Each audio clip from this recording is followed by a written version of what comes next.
Assalamualaikum warahmatullahi wabarakatuh. Hai teman-teman semua, apa kabar? Semoga selalu dalam keadaan sehat walafiat ya. Amin ya rabbal alamin.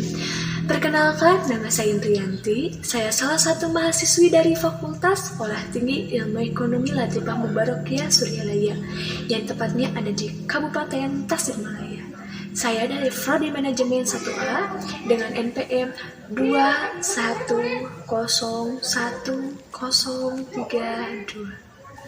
Dengan maksud saya membuat video ini untuk memenuhi salah satu tugas mata kuliah saya, yaitu pengantar bisnis oleh dosen pengampu Bapak Ade Rabi Setiana, SEMM. Baik teman-teman, di sini saya akan menjelaskan sedikit materi tentang pemasaran. Pemasaran adalah suatu proses sosial dan manajerial dengan mana individu dan kelompok membutuhkan apa yang mereka butuhkan dengan cara menciptakan dan mempertukarkan produk dan nilai dengan pihak lain.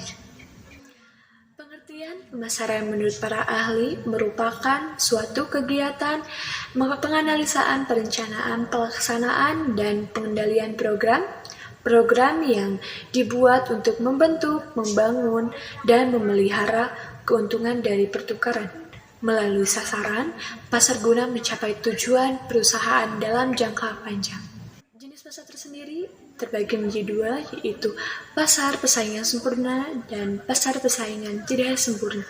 Konsep inti pemasaran: analisis, perencanaan, dan pengendalian atas program yang dirancang untuk menciptakan, membentuk, membangun, dan mempertahankan pertukaran yang menguntungkan dengan pembeli sasaran dengan maksud untuk mencapai sasaran organisasi.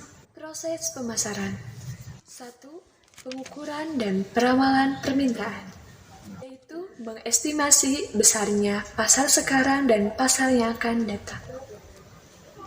Meliputi A. Identifikasi produk pesaing, B. Identifikasi volume penjual sekarang, C. Menentukan apakah pasar sudah cukup besar, D. Potensi pertumbuhan besar.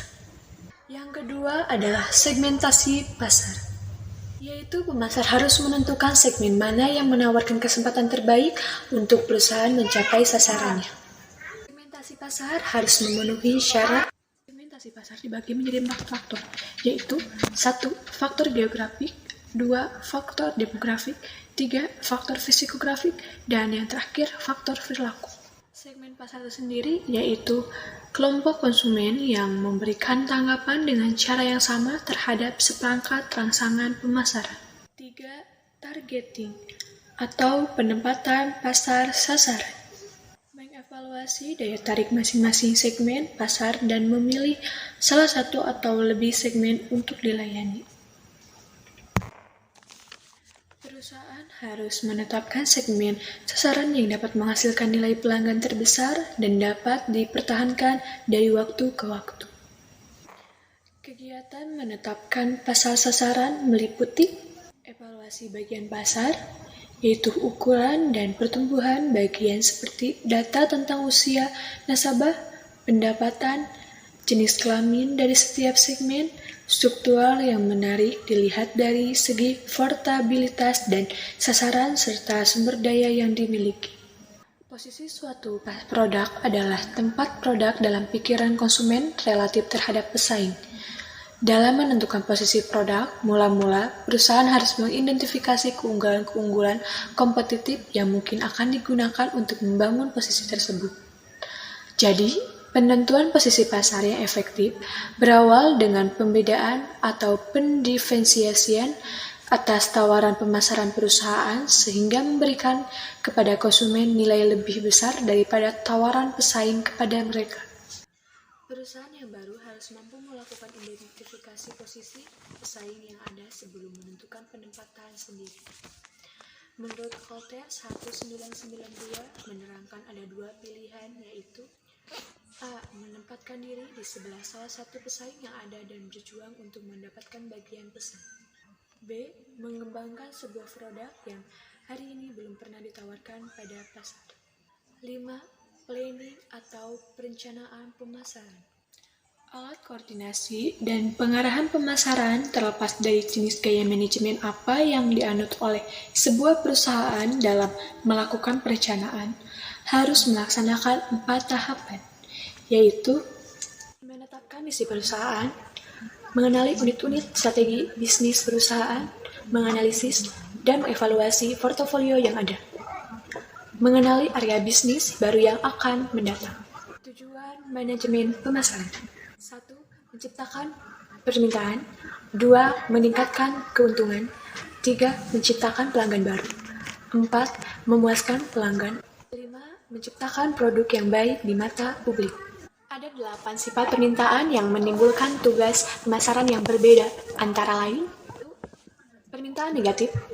2. Tidak ada permintaan. 3. Permintaan tersembunyi. 4. Permintaan menurun. 5. Permintaan tidak teratur. 6. Permintaan penuh. 7. Permintaan yang berlebihan. 8. Permintaan yang tidak sehat. Konsep manajemen pemasaran yaitu konsep produksi, konsep produk, konsep penjualan, konsep pemasaran, dan konsep pemasaran berwawasan sosial. Baik, untuk kesimpulan materi pemasaran kali ini, yaitu manajemen pemasaran yang baik akan menentukan keberhasilan suatu perusahaan di masa pendatang dengan langkah-langkah dan konsep pemasaran yang optimal. Maka bisa dipastikan perusahaan akan mendapatkan keuntungan yang maksimal dan bermanfaat juga untuk pihak-pihak yang ada di dalamnya. Untuk membangun manajemen pemasaran yang baik, tentunya harus ada analisa, perencanaan, penetapan, penerapan, dan controlling pada semua rencana. Jika semua sudah dilakukan dengan benar, maka perusahaan bisa berkembang dengan baik. Untuk manajemen pemasaran yang baik juga memiliki tujuan untuk mengetahui konsumen dengan baik, sehingga perusahaan dapat menawarkan barang atau jasa serta pelayanan agar konsumen tetap loyal dan konsumen baru tetap meningkat. Demikian paparan materi tentang pemasaran dari saya. Mohon maaf kurang dan lebihnya karena saya masih dalam proses pembelajaran. Untuk itu saya mengucapkan terima kasih untuk semuanya.